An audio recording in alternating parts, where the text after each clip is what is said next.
going off that same question, so for like reach 2, would you have to, since your mass in originally is 150, would you have to add your mass in from reach 1 for reach 2? No, it would be the mass coming out of the last reactor in reach 1.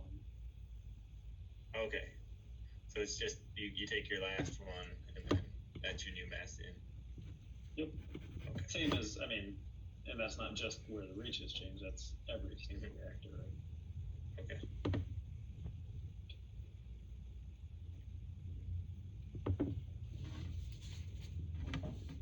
I did have one other question actually for part 3. So I was talking with another group trying to figure out, we were comparing different graphs and ours looked extremely different. They said that they were instructed by you, or they were led down the path to believe that they're supposed to use equation 3.104. Is that correct? That is correct. That is correct.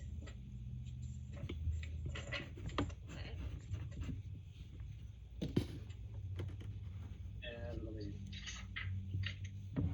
and it's because, so it's the same as like equation 3.96, except it has a fixed source mass load, which is what you have. So that is what you want to use. But to be clear, this is still just the time variable solution for that advective diffusive reactive equation that we developed in the lecture. It just looks a little more complex because of the boundary conditions, because it has this fixed source mass flux, whereas the way we derived it in the lecture was just for an impulse spill, where you only have mass at one point in time and it propagates through the system. Here you've got this mass coming out of this pipe. Okay. So using that, what does the ERF stand for in that equation? I know the EXP is for the exponent, but what is the ERF? It's called the error function. I don't know if it's actually defined in the text, but it's in like Excel. Okay. Yeah. I mean, your calculator might have it, but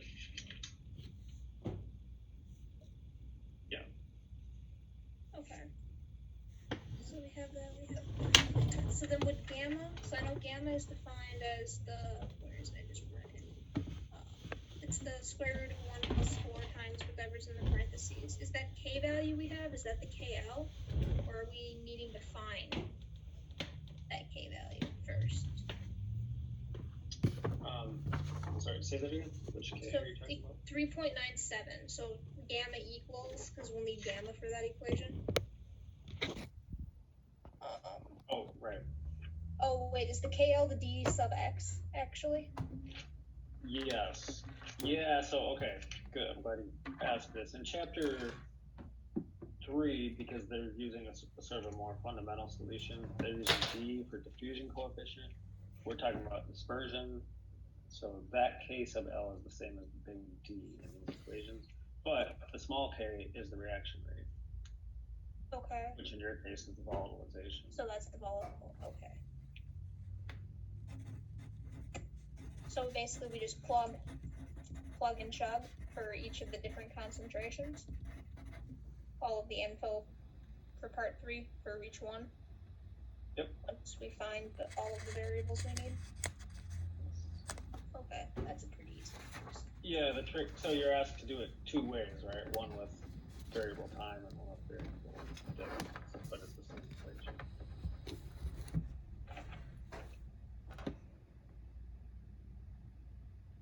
So we can just substitute X for T then when we want to do time? Well, it specifies the location, so you have an X. Oh, we have an X, alright, so then given. Okay. Because you need both an X and a T to solve the equation. Oh, okay, I see what you mean now. Okay.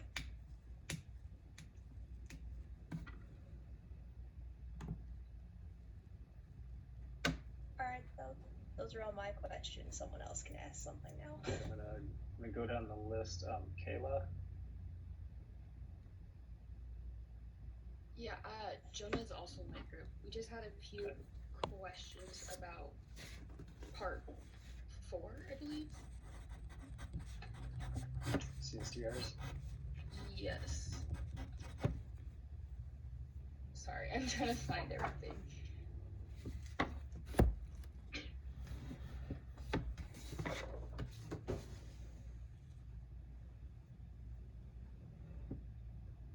Oh, for the comment on the accuracy, do you want any specific data for that, or is that just like comment on it and you don't want any like, equations done?